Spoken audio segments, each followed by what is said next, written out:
Hi, I am Corinne Green, and I am the director of the art department for Black Planet. And welcome to um, Black of July event, which is hosted by Black Planet. And today we're going to be discussing Black women in the film industry. And so, yeah, we have an amazing panel with us, and I'm just going to introduce everyone right now. So first we have Santanish Myers, who is a Jamaican-American independent filmmaker.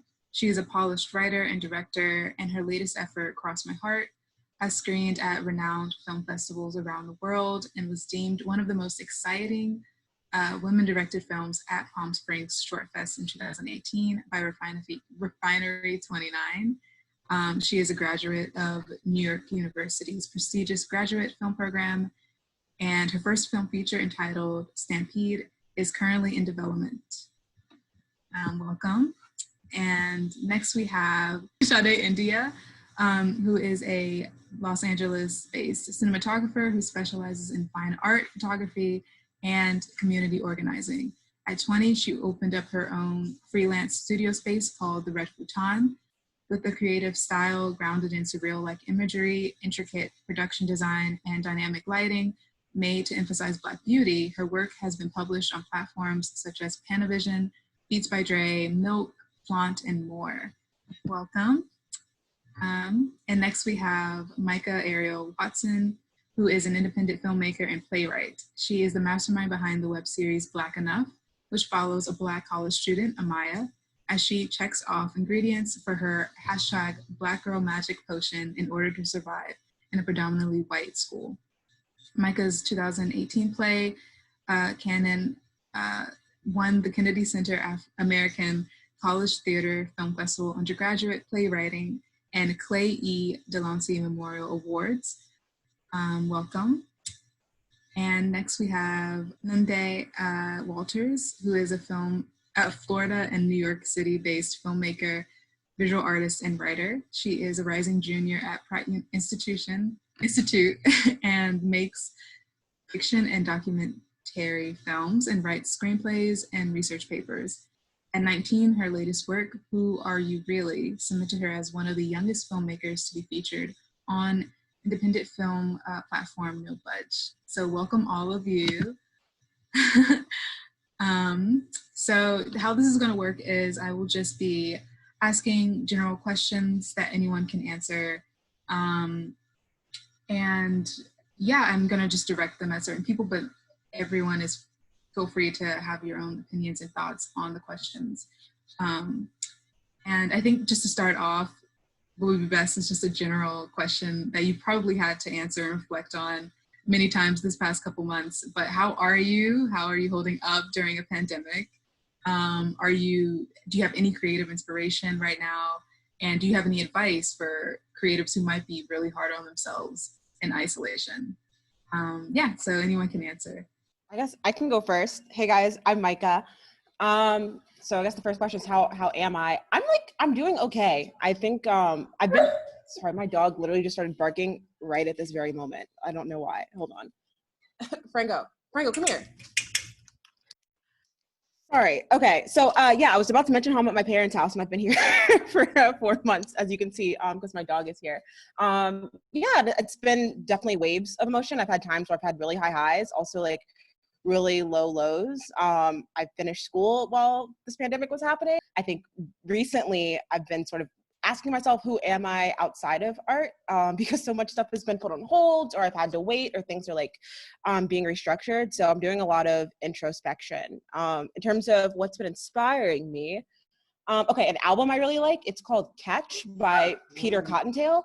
He produced a lot of stuff for like Chance and like Social Experiment and whatnot. And I'm like, my dog, I'm like 100% obsessed with the album, and it's been a bright spot recently. So yeah, that's me. Nice to meet you guys.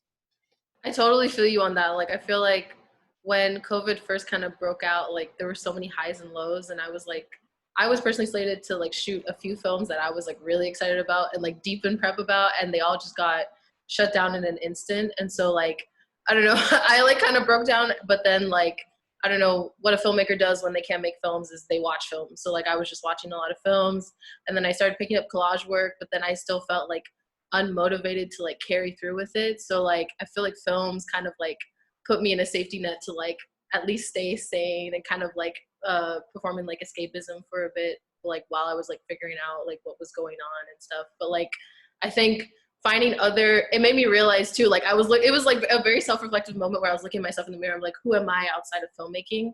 And I think consciously now I've been thinking about this question like post COVID, and like how am I going to still like find ways to stay creative outside of filmmaking and not make filmmaking like all that I am. So these are just like questions I've been asking myself recently, honestly. Yeah, it's been interesting having to kind of start like quarantine with taking my classes online, especially film classes. Like I'm thankful that I was able to still like produce projects with the camera that I had from Pratt and my like webcam and like my little laptop. But I'm glad that I can kind of have a break now, and I've definitely been like analyzing what I want to do with myself with all this free time, and also what I want to do in the future outside of filmmaking. Like I realized I wanted to change my minor from cinema studies to like my own minor that I could define myself that revolves around like art and culture and media and writing. So I think like allowing myself to do more than what I thought I could is really nice. And in terms of what I've been watching, I rewatched all of Insecure before the new season came out, so it was really cool. I think I've like rewatched it with every new season that's come around, so I think it's interesting rewatching that after this past year and realizing how much it really has influenced my work and my editing style, especially. So that's really cool.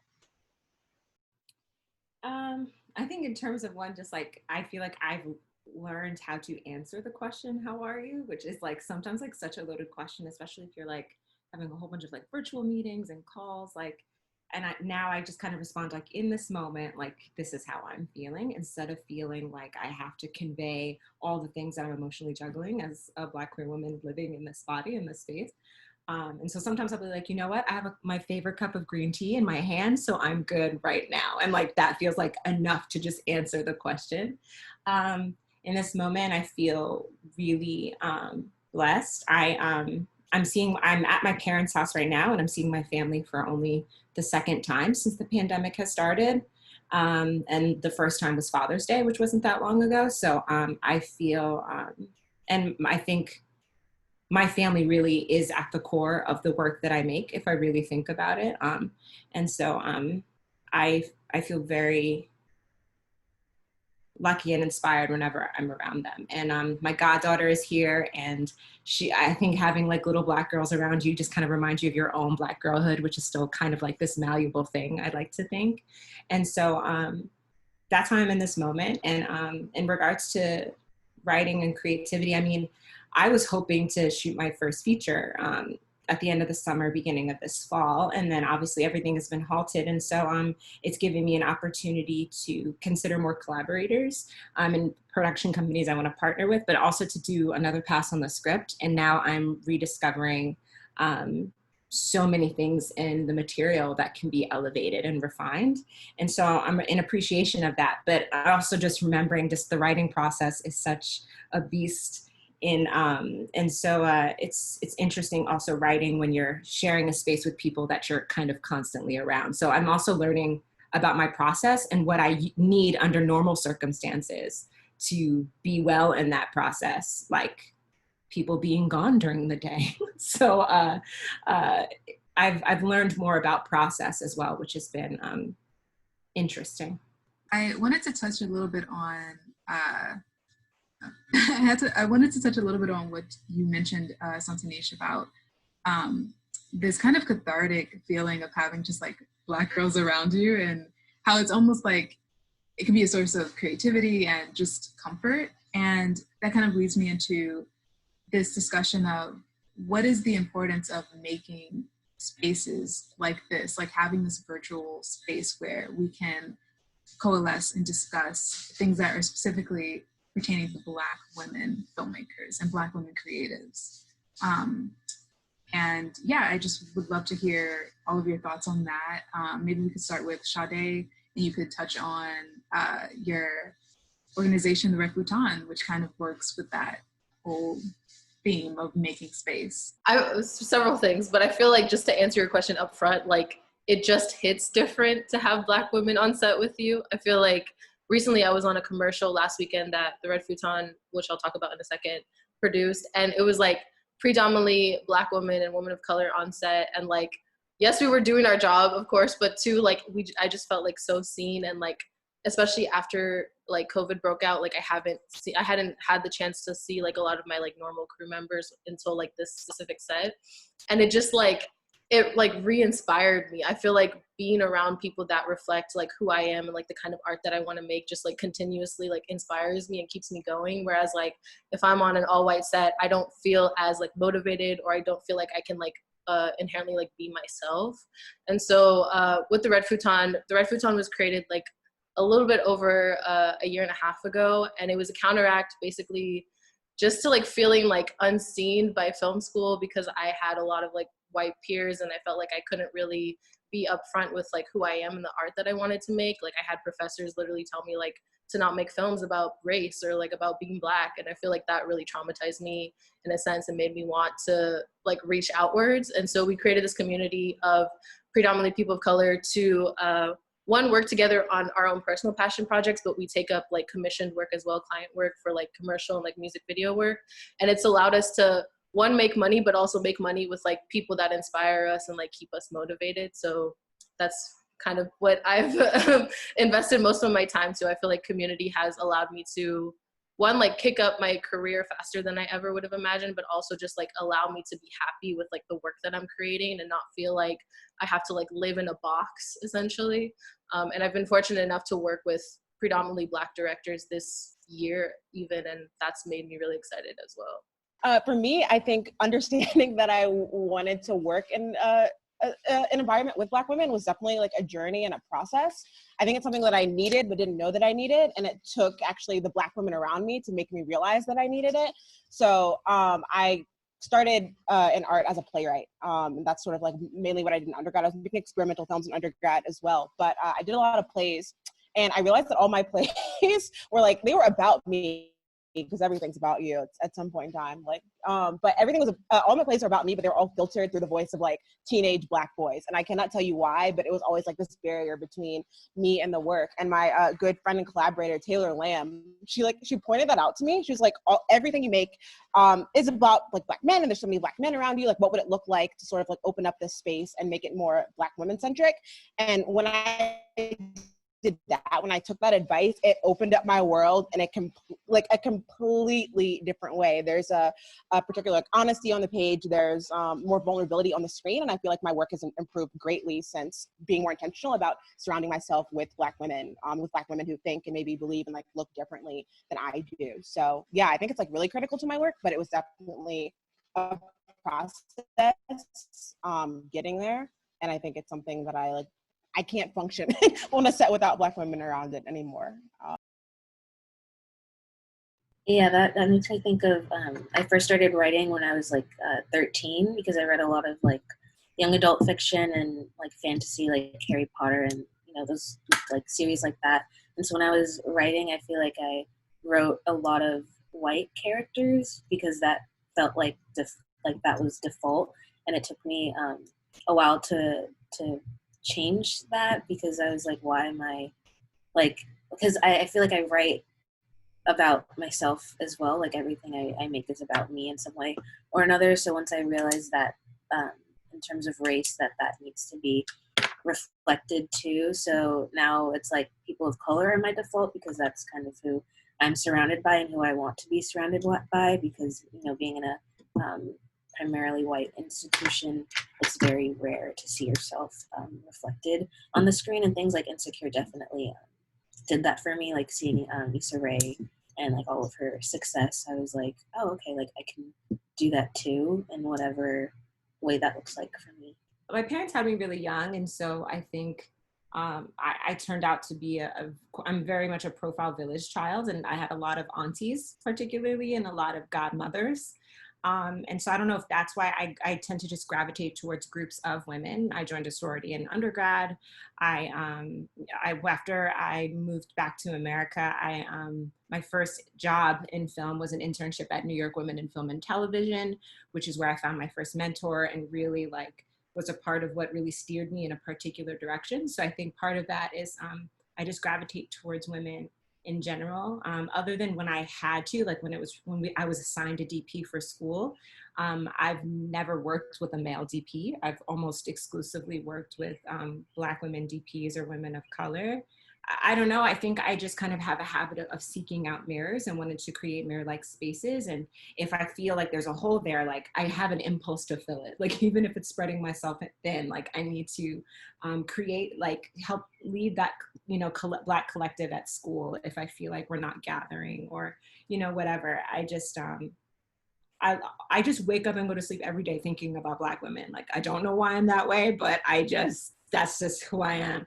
And I don't know if it's vaguely narcissistic, just like kind of trying to understand myself. But I mean, I love Black women, and I'm just so in awe of us. And I feel like there's so much room in arts of various mediums for us to try and understand ourselves, because a lot of people aren't trying to hold space for us. And I think that's really kind of what motivates me in filmmaking, is just like trying to hold space for this one tiny thing that I've noticed as a pattern in our lives. So I hope that never changes. I think there's so many ways to create space. Sometimes you're just creating space like on the page. Like sometimes you're creating space like on set and who you hire and have around you. So I think there's so many beautiful ways to do that. And I feel like everyone here is doing that. Yeah, I think finding your people is really important too. Because my freshman year at Pratt, my RA was a film major and she's Turkish, so she invited me to work on her junior thesis, which was like a story around like a Muslim woman and like a coming out story as well. So I feel like, and that set was full of women of color, so just having people like that as like being like 2 years older than me was definitely really inspiring me, and I've like worked with those people ever since. So yeah. One thing that I'm coming up against is just kind of like code switching. As somebody who went to like both public, predominantly brown schools and PWIs, I like code switching is in me, and it's very like it can kind of go on like. And so I think about code switching, I think about what happens when you're suddenly not in that safe space that you've created or someone else has created. And like, what do you do when you're trying to come up and then there are whatever come up means, and like that inclusion is starting to like fade. It's like, how do you, one, try to bring in people with you, but also like, how do you stay sane through that sometimes necessary evil if that's the path that you choose? Does that question make sense? It makes sense to me. Or just like, how are you navigating just like those things? It doesn't be like, what's the solution? But just like, what is your relationship to that phenomenon, if that makes sense? Yeah. I think for me, so I just graduated from NYU in dramatic writing. And so I was in, I think my friend Robbie is here. What's up, girl? But I was obviously like in a lot of really white spaces with really vulnerable work. So I think like I've been on sets, and I've been in like not writers' rooms, but writers' room type environments. And there's a different sort of vulnerability when you're just putting something on the page and when it's being critiqued than when it's like kind of already been established and you're trying to like put it on the screen. In my opinion, like having both experiences. And it was like really, it was shocking to me because I'd come from UVA and I'd been pretty intentional about trying to build Black community around me. And then I got to NYU and I was expecting to have, I mean, there was Black community, but not in the dramatic writing department in the way that I would have hoped. And so I say that to say what I found is that I had to like protect my work and know what pieces I could bring to certain people and who was going to respond to certain things at certain times, and understand like what my emotional attachment was to certain projects. Like there are certain things that I was not going to bring to a certain professor because I didn't feel like going home to like cry about the way that they completely like, misunderstood it, or feeling like I couldn't work through something in the same way that my classmates could, because there was this like not even like a cultural difference, just like a cultural ignorance and people's like unwillingness to sort of like go take the extra step to sort of like break those barriers in that way. It's really about like protecting the work and knowing who and where is a space that can like feed the work and where it can't. Oh, well, for me, I feel like my entire life being surrounded by white people a lot, or even being told by both white and Black people that I act white or that I talk white. So I think thinking about that in terms of like what that even means, I don't know. I feel like I'm just always myself 100% of the time, like no matter who I'm talking to. But I've always observed my parents specifically being like Jamaicans in the US and hearing, especially now in quarantine with like my dad and like his work meetings, like hearing him like vocally switch, kind of like sorry to bother you with like the white voice thing. So I don't know, I guess that there is like a distinct line for some people, but I think, and it also depends on kind of like what Micah was saying, like who you're bringing your work to. Because for me, when I'm in class and I'm like presenting a film about my hair, like the opinion of my like Black, like female professor is much more important to me than like the white dude. I feel like for me too, personally, what's helped me as a DP is like learning to say no. Cause I feel like we're always, I don't know, especially as Black women in this industry, we're supposed to be yes women. We're supposed to like take in every opportunity that's given to us. And like that kind of perpetuates like this like energy of having to code switch or like adapt to like these white people in power, usually like producers or like production companies and stuff like that. But I think as soon as I started saying no to projects, I started getting the projects that I actually wanted and like leaving more time for the work that I wanted to work towards. So like, I feel like that's also, like it's made me a little bit more confident in like my own personal craft. Like I know that I've done the work to build my portfolio and put myself out there and like do what I do in the first place. And like these people need me more than I need them. And I know that's like a big ego. I'm a Leo, so like my energy be up there. But I feel like as Black women, it's kind of like we should have space to have that ego, to have that energy, to be like, I can say no to this. Like I don't need you to like advance my career. And I feel like that's what like white people putting that energy on us for years has like caused us to like take forever to like advance in this industry in itself. So like us having the power to like have a say in like what we do moving forward and not have to conform to code switching is like, I feel like it's like all uplifting us together collectively, honestly. Like, what is the moment where you realize that I'm an artist, but I'm also a Black woman, and so those together inherently make me a Black woman artist? You know, like I think whenever a Black woman does anything, it's immediately politicized and given this weight that is not the same as their counterparts. So yeah, I'm interested in hearing what you think about, like, is there, when you produce something, is there ever a divorcing yourself from your own personal identity from your work? Or is it always gonna be, this is for Black women and this is what, there's no way I can get away from this. Not that you should want to get away from this. But yeah. That's tough, because it's weird. I feel like there are two things happening at the same time for me. Like in one way, like kind of how I already described, like I'm constantly thinking and unpacking like what it's like to be a Black woman in this life. But I don't know if I'm sitting down at the computer like, this is for Black women. Like, I don't know if that's necessarily what's happening, because I also don't want to kind of like objectify myself like in the process, if that makes sense. Not that that's what, if people are thinking that that's what they're doing, I just mean like that would be my experience of it. And so I don't know, but truthfully, for a while I was just making stuff. I think like that's why it's that your early work is so important, because it's not until you make a lot of your early work that you're able to look back and be like, oh, that's what I'm interested in. Like, oh, like here's some patterns here. Like why do these things have this in common?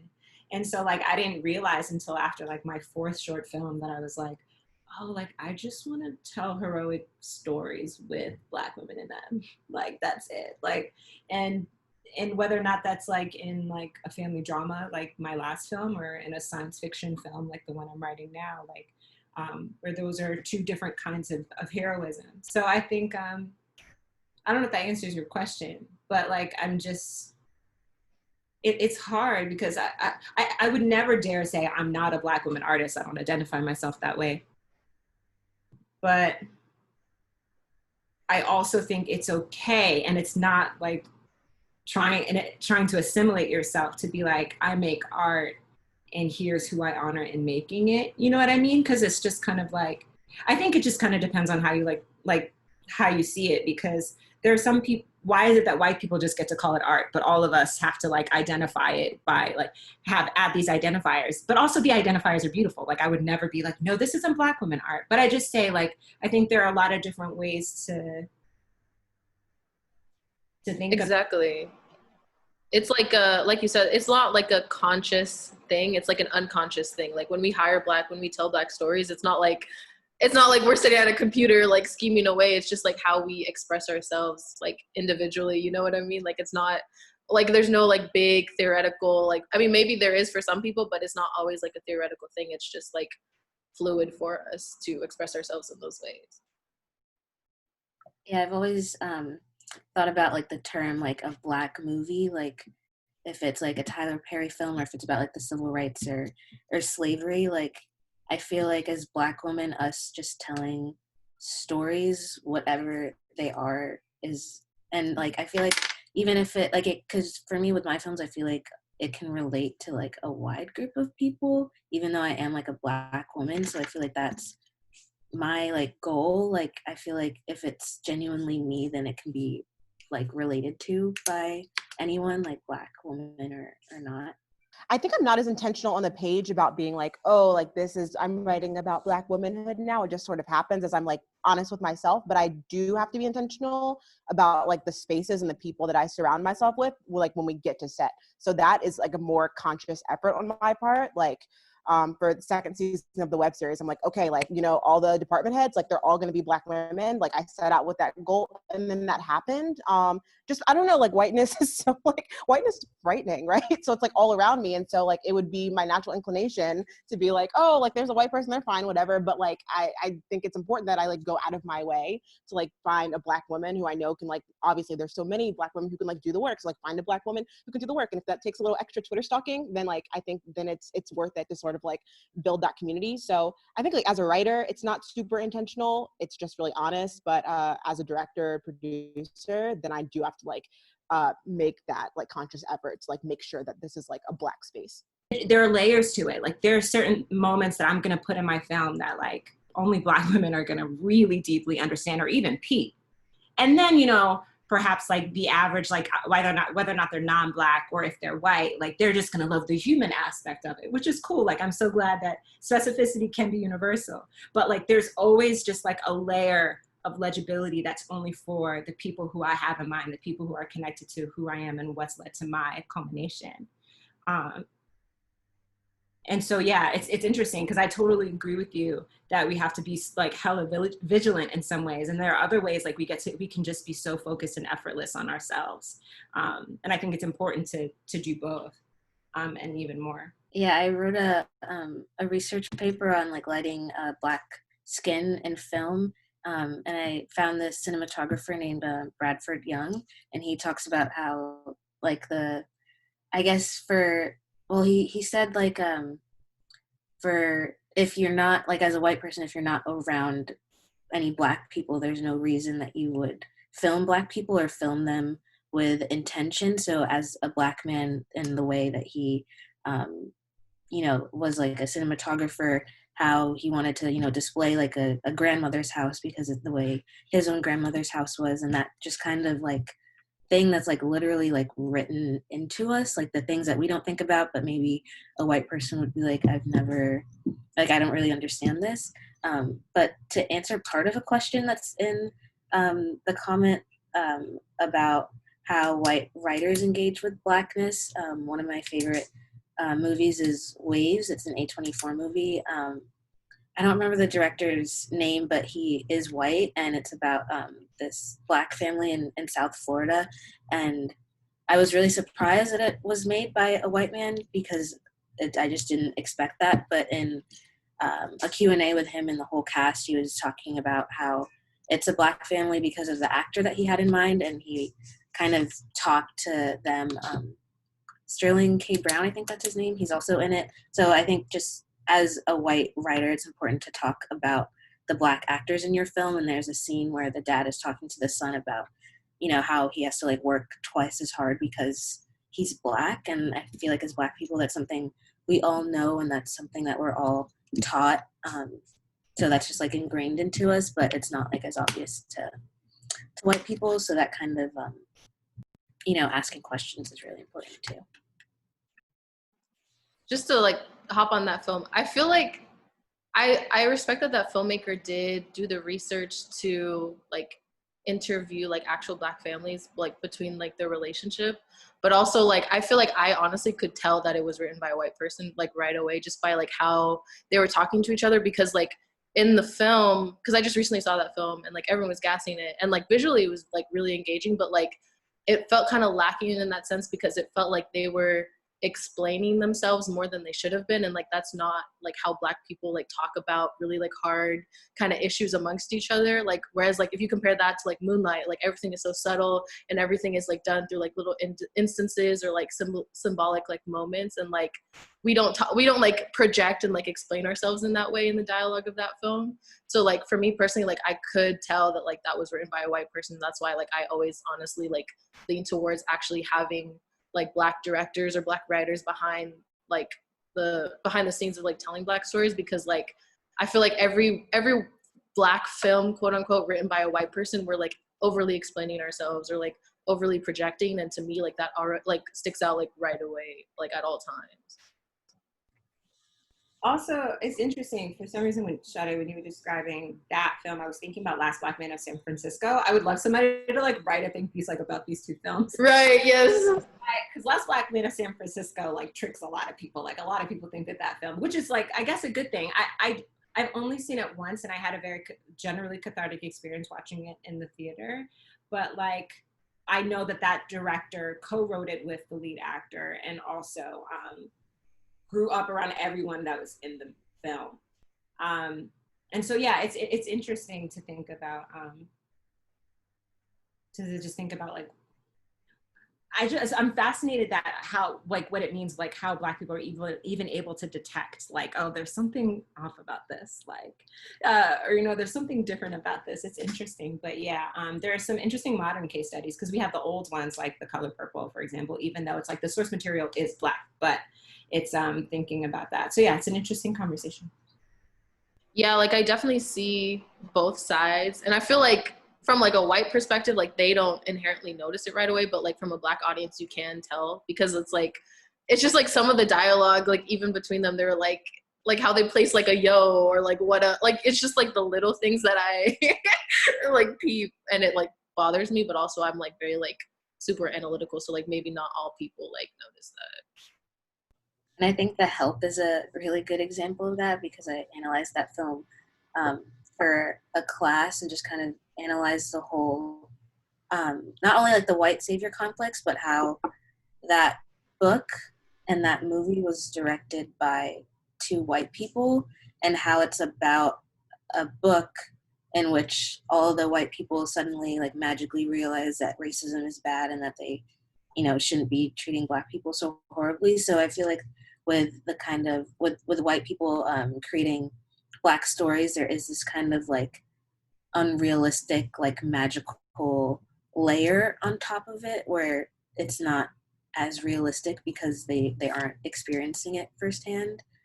So Also, like, you have white filmmakers who are making Black stories, and they're making it like you said, a magical, cover of hyper-reality. But there's also a lot of times I've heard a lot of like Black filmmakers have difficulty getting funds for their films, because it's not catering to the specific trauma that they expect Black stories to have attached to them, or this violence that goes with it. And so sometimes when you see like a story that's about a Black person that's written or directed by a white person, there's also this like magical realm to it, but there's also like, this is a hyper violent, there's subliminal like violence that comes with it as well. And so if you wanted to talk about like how you all find funds and find like just sources for like comfort and support that is outside of your normal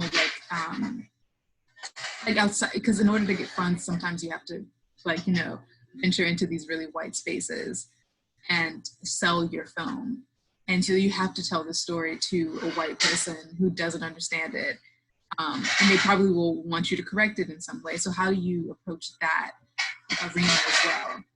A lot of the support that I've gotten, now I want to be clear, I mean like system industry support. I would not be here without any of my Black women mentors. I would not be here without all the Black women in my life. I wouldn't be here without all my Black women collaborators and women of color collaborators. But if we're talking about the industry, I'm able to be financially comfortable right now during this pandemic because I'm a grantee of a white organization, San Francisco Film Society. And I do genuinely feel like they see what I am trying to make. And they really support Black filmmakers and people of color filmmakers. And so it's a tricky thing. I've had pitches go beautifully where I also, you know, the whole game of pitching your film, it's so maddening, but it's a fascinating skill to develop. And I've had pitches go really well where they totally get it. They get the comps that I'm using, like they're totally getting it. And then I have like other pitches where they've been really triggering, where it'll be, you know, with a white woman interrupting me before I even get into the plot. So there's that. And then there's just so many phenomenons that are rooted in various things. I think there's something to be said just to, not to make it the center of the conversation, but to complicate the conversation is just kind of like, for me as an artist, I always want to be aware of what I'm ingesting to make sure that I'm not I could easily, as a Black filmmaker, try to make a movie that's just like what my white male counterparts are making. Because why? Because we've all been consuming it to some degree. And I think that's the same thing on the industry side. You have Black people who are on the industry side who have learned this particular game, and then they end up kind of doing that to other Black artists. I just feel like the only solution to navigating this industry is just like really anchoring yourself in like who you are. Just think that the game is so rooted in so many different angles of colonization and just the system and who has power. And so you have to figure out like, how do you, you just have to find your path in it and be okay with that path in it. But yeah, sometimes on some days I'm just like, yo, I can't do the code switching today. And other days I'm just like, I just want to be around kind filmmakers. And so, I don't know. I just kind of wanted to like share that I've experienced like various phenomenons. But I'm like, the stamps of approval that I've needed to come up, it's like Vimeo staff pick. Like, I think the first like Black founded thing that I've gotten was probably the Blacklist. But like, that's also just like such a celebrated thing in the Hollywood machine. It's like not even that like underground really anymore. So yeah, I'm rambling now, but I just wanted to like share like those various angles. Charles Burnett, the director of Killer of Sheep, did a talk at Pratt, and he gave like an anecdote about how he was at HBO and like pitched something, and the woman like wasn't with it for some reason, and I guess I don't remember what the pitch was, but basing off what Charles Burnett does, it must have been, you know, about Black people, like historically, and I get it. So he was saying how hard it was to kind of be rejected in that sense, but how he didn't care because the way he spoke, it was like he's been an independent filmmaker since the 70s. So I feel like for him and being how successful as he is, it's kind of like, I'm going to do whatever I want and I'm going to tell the stories that I want, like regardless of if there's like a big Hollywood name or studio or platform like backing me up. So, and I don't really have any relationship to like any sort of Hollywood thing since I'm still a film student, but I know that for me, I want to continue to do what I want. So yeah. Yeah, like I feel like that's like the bigger like theoretical question that we all constantly ask ourselves. Like, is it worth working with white guilt to like advance our careers, you know what I mean? Because, and that's what I've been asking myself recently, because like you said, like a lot of our filmmaking heroes, they put up with it and they enacted change in the Black film industry for us to even be here in the first place. And so like it's like a weird like battle with like oneself, is like, are we willing to like just stay indie and work with ourselves and like work amongst ourselves, or like reach outward and try to change these like predominantly white institutions? And I feel like I'm still on the fence about that. I feel like I'm balancing both, because there are emails where I get pitched jobs and they say like upfront, I don't know why people always tell me this, but they always say, I've never worked with a Black DP, a Black woman DP, or I've never, like the people are saying like, I've noticed that I consciously don't hire Black women on my crew and I want to work with you. And it's kind of like a backhanded compliment. Like it feels like I am a diversity hire right away. And like, they don't even try to hide it. And I always ask myself, like, why are people so upfront with like disclosing this information? And then I don't know, I'm like battling with that myself. Like, do I want to like enter these spaces, do the work, and put my people on, my crew on, the people that I really want to see like excel? Or do I want to keep like kind of like sticking to like doing the indie stuff like with my own production company and like continuing to like work with each other? And so like, I feel like I'm kind of battling both, where I'm like you said, like, you know how to like kind of code switch in certain instances. I can code switch in certain instances, do the work, make the money, and invest in my own business so that we can all move together collectively. But it's like, it just becomes soul sucking after a while. Like some days you can do it, some days you can't. And it's like asking yourself, like, what are you willing to, are you going to be a change maker, or are you going to be like, just like a filmmaker? And like, sometimes they coincide and sometimes they don't, honestly. You're also just really reminding me how much emotional labor we do. Just right, exactly. It's like so, like this is the emotional labor of being a fucking artist. Like that's insane. Like I don't know, for some reason it's just like fully clicking to me. How much? Yeah, because have you noticed that a lot of, oh, sorry, what were you saying? Okay. Oh, I'm just to hop on what you're saying. Like, have you noticed that a lot of Black filmmakers are community organizers? A lot of us are creating space, even with Black Planet. Like, you guys are creating this space because you feel like there's a lack of representation or dialogue around these certain conversations. And so, like, inherently as Black filmmakers, we're always organizing. We're always putting up articles or like exposés on like what needs to change and like what we want to see in the industry. And like, we're shouting and like no one's hearing us. And sometimes it becomes like deafening and tiresome. And so like, I don't know, I'm still trying to figure out the the balance between both of the things for myself. But like, what do you guys think about that? I mean, I'm just trying to, in this moment, it depends, right? But it's like in this moment, I think sometimes I'm, especially in light of the, for lack of a better word, climate right now, I've been having to do a lot of guilt management, just a lot of guilt management. And it's like, it's a lot. And, but again, I have to trust that, like, that I'm just like trying to put my best foot forward right now and try to make the most not authentic, but sincere and intentional work. Cause that's all I can do, right? It's emotional labor on top of emotional labor. And it's like, our joy is even ridden with like an undercurrent of guilt sometimes. And so I feel like I feel like I have to come up with some kind of mantra to keep me centered, whether or not I'm feeling guilty or joyful or anything in between. Cause it's rough, yeah. Right. There's, oh, sorry, okay, y'all. But there's also this expectation that like every time we make work, it has to be about something like big and loud and exciting and like current, and like that that's exhausting. Like sometimes I just want to write about like love. Sometimes I want to write about like, I don't know, my tennis shoes or whatever. And like right now, because we live it every single day, and if you're living in a constant state of precarity, then why would you want to go back to your laptop or whatever, or your storyboard and like, you know, think about that more. But there's this like expectation from, I think, Black people and white people alike, that we're always supposed to like have a comment or always have something to say. And I appreciate that people, you know, want to look to artists as some sort of like beacon of light or what have you, but like, I don't know, like, we burn out too. And I think I'm learning to be okay with like not always having a response to every difficult thing that happens. I think learning to like sort of sit down and process myself is going to be, I think that's what I'm going to maybe come out of this season with having learned to do.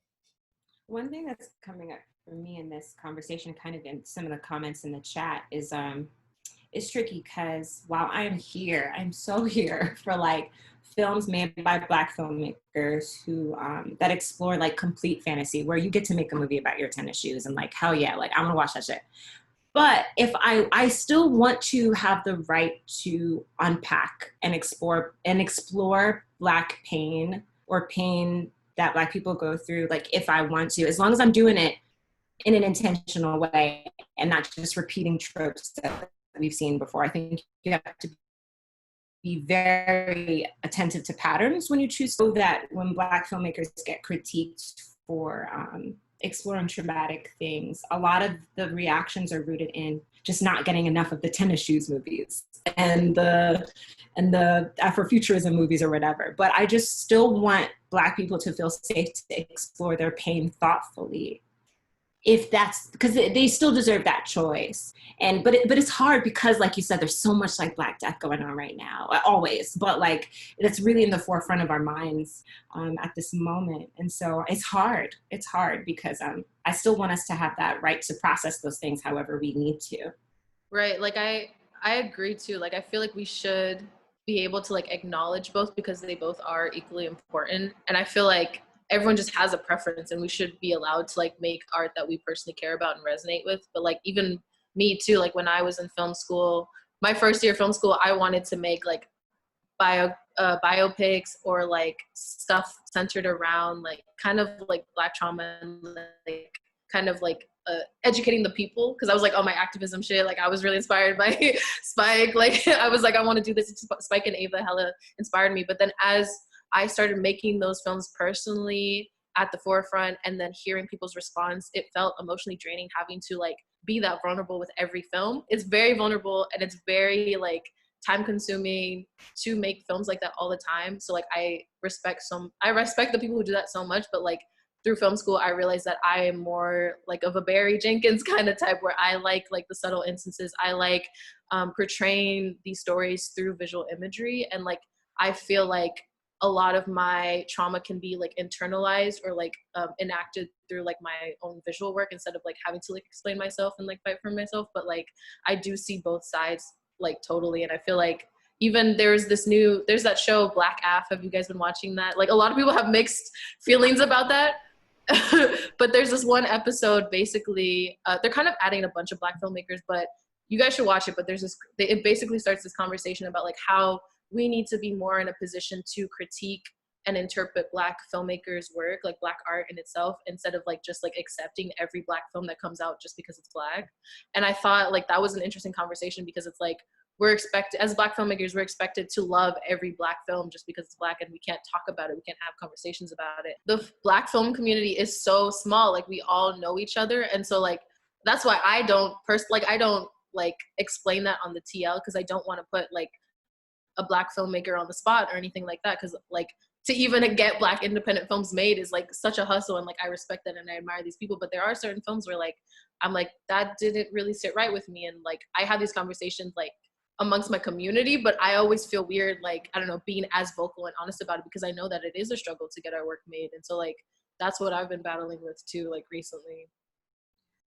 Yeah, it's interesting that you bring up that episode of BLACK-AF, because it is a really interesting one for me. I feel like critiquing or a film in general is like very subjective because it's art. So in terms of like making things nuanced, if it's about like race or identity or anything, like I feel like every critique of a film about anything like that is about how nuanced it is, and things that are maybe too like overt are seen as like less than sometimes. Like I watched this film, I don't remember what it was called, but it was about this Pakistani family living in like Switzerland or something, and it was this whole thing where the girl was caught with her boyfriend, so her parents sent her to Pakistan to live with family, and it was just about this really, really abusive story. And in like Letterboxd, in the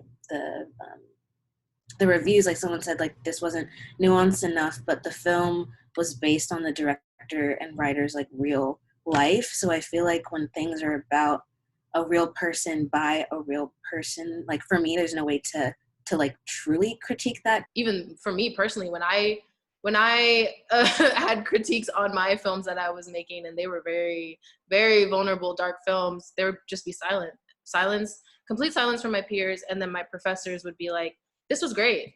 that's it. And then everyone else's film, they go deep into the cinematography, deep into like the storyline, deep into like nitpicking it. But the professors, they feel like scared. And I understand, like, because they are white and they don't want to come from a place that is like aggressive. But I have had professors who have been aggressive, but also like that's the whole like institutional question too, is like we need more Black film professors to like create these spaces for us so that we can grow as Black filmmakers, but we don't have much of that like opportunity. Well, I didn't personally. So like I feel like that held me back as a Black filmmaker a lot when I was first starting out. Yeah, like critique in like art school specifically is really tough, because even like in non-film classes, like people can be really quiet, and like my professors have always more like rude pretty much to not say anything than to say something, and like whether or not you agree with it or whether or not you don't like it. But to me, I feel like in my film classes, if like one of my white peers like makes a film that's like really like kind of like boring or not good, I feel like I honestly don't have much to say about it, because I honestly don't have like the energy for that, kind of, because I always not like, and I don't feel like everyone has to make films about themselves, but that's what I do. So so I feel like when people kind of make a really like shallow film, it's like, I don't know, I guess it is about like personal growth too, because some people kind of make the same films like over and over again. So it kind of depends on the person too, and what they're making and how they're making it and how they're open to receiving feedback, because a lot of people don't take feedback at all. Like if you critique them on how problematic their script is, like they don't take a single note or they don't change a single thing. So that kind of thing. It's like, and that's also part of just like the collaborative experience that filmmaking is. Like we're all together and we're all working with each other and sharing our art. So I did want to circle back to the discussion we had of emotional labor and the role of having to put up with so much in order to be seen and heard, and just the weight that has on your mental state. So how do you personally cope? What do you have any like self-care methods in terms of being in this industry that is very white male dominated, and being kind of either critiqued or not talked about enough? I'm gonna be honest, I suck at self-care. I just think that it's like just to be open, it's something that I'm constantly having to work on.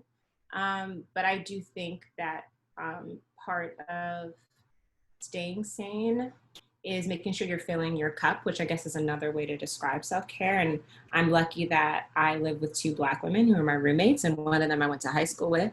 And so sometimes just like sitting in the kitchen and unpacking some podcast episode we just listened to, and that's filling my cup. Anytime I'm connecting with another Black woman, that is filling my cup. And I would just say that that's always self-care for me. But I think it's okay if you haven't fully figured out your self-care routine or regimen, if you're still figuring it out, because I surely haven't. But yeah, I would just say that kind of just like sometimes it's just like a simple just like conversation where you are feeling seen, because I think this world will just make you feel really invisible if you're not vigilant or just intentional about kind of what you're ingesting and surrounding yourself with. Yeah, I'll just say that. I guess for me generally, like it's really hard being an artist and like a filmmaker right now, where social media is like a big part of our lives and our careers. So like kind of turning that off and unplugging is something that I try to do as often as I can, but it's really hard for sure. But I also think that like consuming or like watching things that are like, they don't have to be Black, but for me, like when I listen to podcasts with like Black hosts, it just makes me really happy. So I feel like generally doing things that make you happy, but in terms of what we consume, like watching like a bunch of movies or a bunch of TV shows, whether they're good or bad, just like kind of taking that all in and just like kind of being like completely distracted from what I have going on and what I'm making, and just like watching other stuff is how I do that. I joked about cry sessions, but that's real.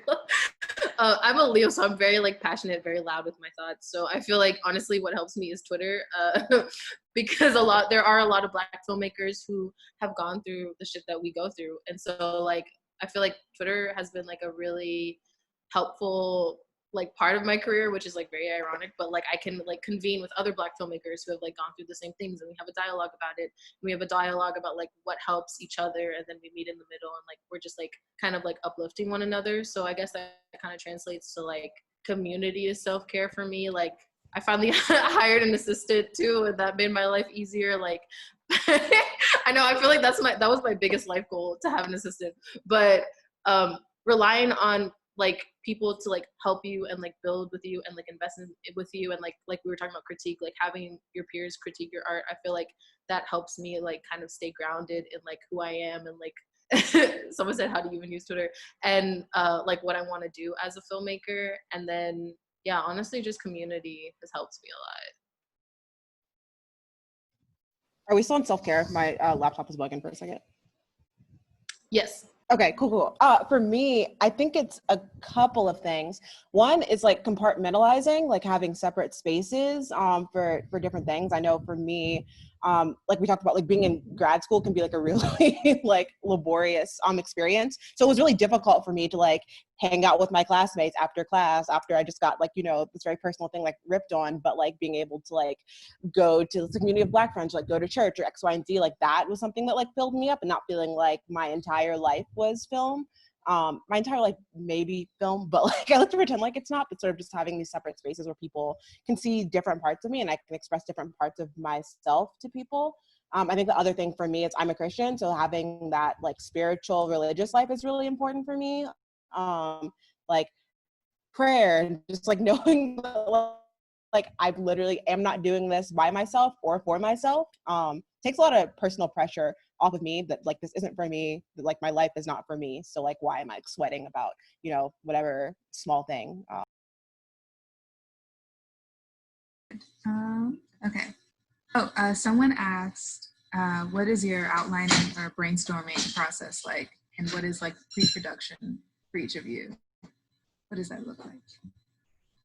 Outlining, I think honestly outlining whatever's intuitive to you is the right way to do it. For me, like I like outlining in like a 3-act structure. I'm just anal, and that just makes the most sense to me. But in terms of like how I get through the writing sessions, free writing is such a godsend. Like if you know that like there's this kind of one scene that you just need to get into existence or improve upon, and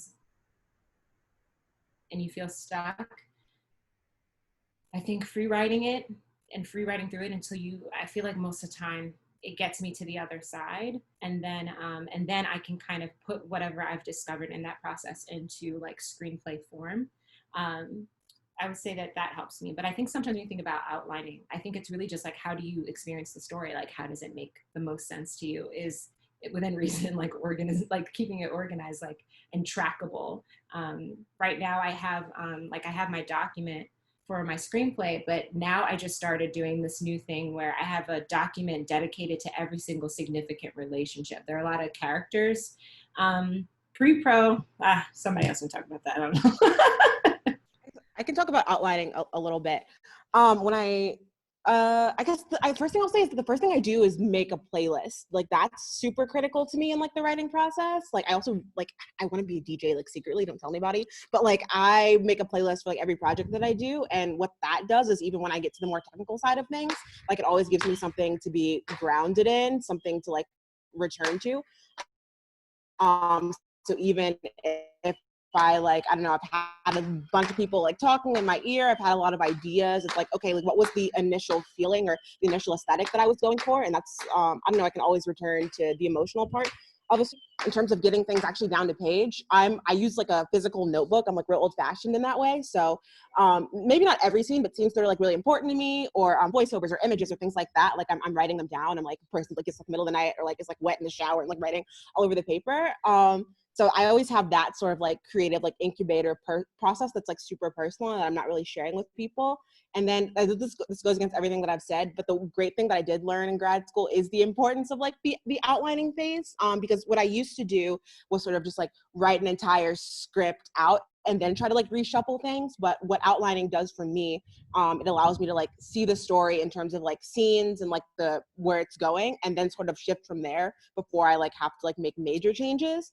And of course, you know, it goes through a billion drafts after that. But I actually have found like writing a pretty thorough outline to be really helpful. Like it includes like locations and like it's always like the location, like who's in it, and then like what's the main conflict of the scene, if it is a scene that includes conflict, because I don't want to like, I don't know, center Aristotle, even though I'm talking about Aristotle right now. But yeah, so it's like personal and then it's like really technical, and then it becomes like personal again when I'm actually writing dialogue and images and things like that. For me, with the writing, I always like write everything down in notes or like Google Docs. Like even like if it's a scene that I come up with or a piece of dialogue, I just write everything down, even when I don't have an order or like the context of anything. And that's really helped me because a lot of the films that I've been inspired by and the way that I like writing is not chronological. So having just a bunch of different ideas on a page is nice because then I can move it around. And I feel like whenever I really don't like writing in screenplay format initially, I like just like writing in like a Google Doc and then transferring things one at a time, because I feel like when I do write in like screenplay format, I feel like I can like kind of like ramble and then things don't really make sense and I just end up like deleting a lot of it. So I get a lot of my ideas like in the middle of the night when I'm trying to go to sleep. So I just always have my phone on me, and like write the ideas down as fast as I can, because especially with dialogue, I feel like the way that things first pop into my head is like very like special and very like natural. So that's what I try to do. And also I really like just writing down, like since living in New York for the past 2 years, like if I go somewhere that I think would be an interesting location to shoot, I just like make a note of it, or different like times of day, or I really like recording sounds on my phone of like people on the street. So yeah, I feel like just kind of taking everything in that you feel like you might use, even if you don't end up doing anything with it. That's what I've been doing recently. I feel like for me as a DP, I don't write. Bless y'all, though. Y'all are doing great work. But as a DP, I mood board a lot. I feel like a big part of my process is mood board. So I'm always looking for like reference images so that when I read a script or when I read a treatment, I know right away, like, oh, I want to shoot it this way. I know like projects that have done it this way. And then like when you have like these reference images on deck, like it's important to like look into like how those specific DPs have like accomplished that look and like what materials they've used to accomplish that look, and then how you're going to stand out from like referencing that look. So like how are you going to add your own little spice to it essentially? And I feel like that's just kind of like expedited the process working with directors a lot. Like usually sometimes directors have like a really keen vision on like what they want going into a project, or sometimes they're more collaborative with the DP and they're like, what do you think? And so it's always good to like prepare for the both, for the both, like the worst or like the best option. And so like if a director's like, oh, I want to shoot it this way, then I already have like a reference image in mind that like portrays what they want, or I have reference images on deck that like portrays what I specifically want. And then also with gear too, what helps is like being on set, like ask questions when you're on set, like what does this do, how is this helpful, like how does this save time? So then that helps you, once you're like on set more, you kind of get the flow of like, oh, I need this, I need that, I need this. So it becomes fluid after a while. But like if you're just kind of starting out, like work on set as much as you can and ask questions to like the DPs, the gaffers, the ACs. One more thing you made me think of, Sade, was even as a director and writer, making lookbooks when you're still in the middle of writing can really right. your vision and make you realize like what you haven't yet fully figured out. So I make my lookbooks on Keynote, and I really enjoy the lookbook process. And I also usually don't sit down to start a script until I know how I need it to feel, and knowing exactly, like seeing it clearly how it opens and knowing how it ends. I don't think I can write without knowing how something ends, but that's me specifically. Right. That's great. No, yeah, because like it's like my favorite part about like pre-production is like that process, like working with a director and like seeing what references inspire them. And I'm like, oh, I love that film too. Like, why don't we try this? Like, I just love like the back and forth. I feel like that like pre-pro was my favorite. But also another good quote too that Kira Kelly, she shoots Queen Sugar, Insecure. She shot 13th as well, but she says like you should be able, you did your job right as a DP when you can watch your film on mute and still like get your message across, still get the story across. And so like it's important to always be critically like thinking about that when you're watching films. Like sometimes I watch a film, initially I always watch a film for story, but then the second pass over I watch it for cinematography. And then she said I should start watching films on mute, so I'm gonna start doing that. But like it helps you kind of understand like what a visual language looks like and like how do you work towards that. So another question that someone asked, which is actually really interesting, and I would love to hear your thoughts on this, is do you think your portfolio has a bigger impact than having connections in the industry, in the film industry, and how do you enter this industry? So yeah.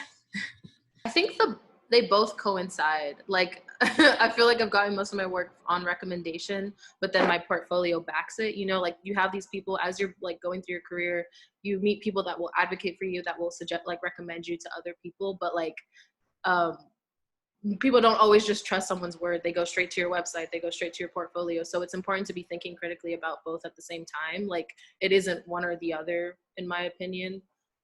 So it's important, honestly, before you start freelancing, you should have at least a portfolio that you personally feel happy with, and then you start like outreaching, networking, stuff like that. I knew I wanted to go to film school when I was a sophomore in high school, so I feel like that just kind of like set something off in me where I was like, okay, like I need a portfolio now. So for me, like I don't know, I feel like my website is like my baby, because I feel like I've just been like adding and adding to it for years now, and I'm like it just like makes me happy to continue doing that. And I think with that, and when people like see my films and really enjoy it, like I don't know, I feel like that makes, in terms of like I guess networking, that is also a big part of it, because I don't know, like you can say that you're a filmmaker, but having people watch your films and actually connecting to them is like part of the connection too. So yeah. I think like it doesn't matter how many people you meet. You have to have something to show those people. Like, not that it doesn't matter how many people you meet, but you have to have like something to show people. Like if they ask, like, I don't know. I think the networking part of it is the most difficult part of the industry for me. I have an entire web series about how uncomfortable I am talking to human beings, but like I can like do the work. And so like if I have stuff to show people, like after a very awkward conversation, usually it makes me seem like a little more like comfortable as a person. Like, oh, I might be someone that someone wants to work with. I think also what I'm finding is that well, at least from the writing side of things, people don't care as much like what the medium is. Just like, can you do the work? Like, do you have a creative brain? Do you have ideas? Do you have vision? I've had like more than once, I've had like a TV person just like ask for a play, or I've had like a film person, ask to see like a pilot or something like that. And so just kind of, I'm finding that just like making the stuff that's like interesting to me is maybe better than like trying to make something that I feel like, oh, this is gonna just pop off and everyone's gonna love it. I'm gonna be like the next star. Like that's never helpful, because that's always the stuff that sucks. But the work that I'm like, that I've been honest about is usually what is been most helpful to me. I also like retweet what everyone says about like a website. My website is trash, right? Like don't look at it. But I think that that's really important, because I personally like go and like look at people's websites to see what work they've done. And usually you can tell like what people care about and what someone just did just because it was a job. That stuff like usually comes through. And I'm about to like ramble again. So period. I don't know. I know brilliant filmmakers who are terrible at promoting and sharing their work, but I feel like having a collection of materials, having a website, like having a lookbook, when somebody's like, so what are you working on next? You'd be like, oh, I can send this to you right now. Like it's the art of staying ready so you don't have to get ready kind of thing. My goddaughter is knocking on my door, like trying to get in. Yeah, like it's, so I do think it's important to be prepared. I do think that so that when you make connections or when someone recommends you for something, you can be ready. Yeah, I think so. Because like the last thing you want to do is like go to like a networking event or like go to a Q&A and you're meeting with someone, you're vibing with them, and then you're saying how you want to do something, but then you don't have the work to like back up for it. I feel like that's how people, like why people struggle with networking events, is because like these people will follow up, they will look at your website on your card, and they will email you. So like you want to make sure that like you have a portfolio that you feel really happy with, because people will, you don't know who's watching most of the time, which is like crazy. Also, like Ryan Coogler talked about like having Fruitvale like to someone and then like didn't have it and then went home and wrote it. Like, not saying that's like the best workflow, but just to say like, you know, it happens. And you could just pull a couple all-nighters and like get that joint out like within like a reasonable time frame. Like there's also that hustle. Like I've totally done that, been like, yeah, I got that, and then hustled on it. Cause yeah, I think people can feel when you're ready to do it, like in those kind of networking conversations. People can feel when you feel it's real. And I think having that collection of things and staying ready helps deliver that kind of energy, not just for them, but for yourself as well. Right. And like being able to talk about your work, which I know like we all hate, but I feel like practicing your like elevator pitch with yourself, with your friends, like what do you care about? What do you want to say with your work? Like what makes your work stand out? Because a lot of producers or even directors, for me personally as a DP, like at networking events, they'll ask me like, what do you care about? What's your style? Or like they want me to be able to like eloquently talk about my work, which is like not always easy, but I try to be myself, but also like practicing it with your friends really helps. And for me, like the idea of like networking was really scary when I moved to New York as like a teenager, because it's like, what even is that?